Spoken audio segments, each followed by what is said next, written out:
ഈശോയിൽ സ്നേഹം നിറഞ്ഞവരെ, വിശുദ്ധ യോഹന്നാൻ്റെ സുവിശേഷം 11-ാം അധ്യായം 17 മുതൽ 27 വരെയുള്ള ഭാഗത്ത് ലാസറിനെ ഉയർപ്പിക്കുന്ന സംഭവം നമ്മൾ വായിക്കുന്നു. ലാസറിൻ്റെ മരണത്തിൽ കണ്ണുനീർ വാർത്ത ഈശോ തൻ്റെ സൃഷ്ടികളോടുള്ള ആഴത്തിലുള്ള സ്നേഹവും കരുതലും പ്രകടിപ്പിക്കുന്നു. ഈശോ ലാസറിൻ്റെ മരണത്തിൽ വിഷാദിക്കുന്നില്ല, മറിച്ച് ദൈവത്തിൻ്റെ മഹത്വം പ്രകടിപ്പിക്കുന്നതിനായുള്ള ഒരു അവസരമായി ഇതിനെ കാണുന്നു.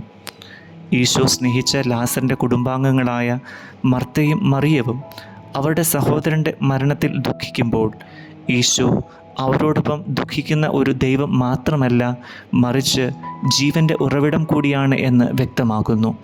ഞാൻ പുനരുത്ഥാനവും ജീവനുമാകുന്നു, എന്നിൽ വിശ്വസിക്കുന്നവൻ മരിച്ചാലും ജീവിക്കും എന്ന വചനം നമ്മുടെ ജീവിതത്തിലും വലിയ പ്രത്യാശ നൽകുന്നു. മരണത്തിന് അതീതമായ ഒരു ജീവിതം നൽകാൻ കഴിവുള്ള ഒരു ദൈവത്തിൻ്റെ കൈകളിൽ നാം വിശ്വാസം അർപ്പിക്കുന്നു. മർത്തയുടെയും മറിയത്തിൻ്റെയും വേദനയുടെ അവസരത്തിൽ അവരുടെ ഒപ്പം നിൽക്കുന്ന ഈശോയുടെ സാന്നിധ്യം നമുക്ക് നൽകുന്ന വലിയൊരു പാഠം, നമ്മുടെ ജീവിതത്തിൻ്റെ പ്രതിസന്ധികളിലും വേദനകളിലും ബുദ്ധിമുട്ടുകളിലും അവിടുന്ന് നമ്മുടെ കൂടെ ഉണ്ടായിരിക്കും എന്നുള്ളത്. ആ ദൈവവുമായിട്ടുള്ള വലിയ ബന്ധത്തിൽ നമുക്കായിരിക്കാം. നമ്മെ ദൈവം സമൃദ്ധമായിട്ട് അനുഗ്രഹിക്കട്ടെ. ആമേൻ.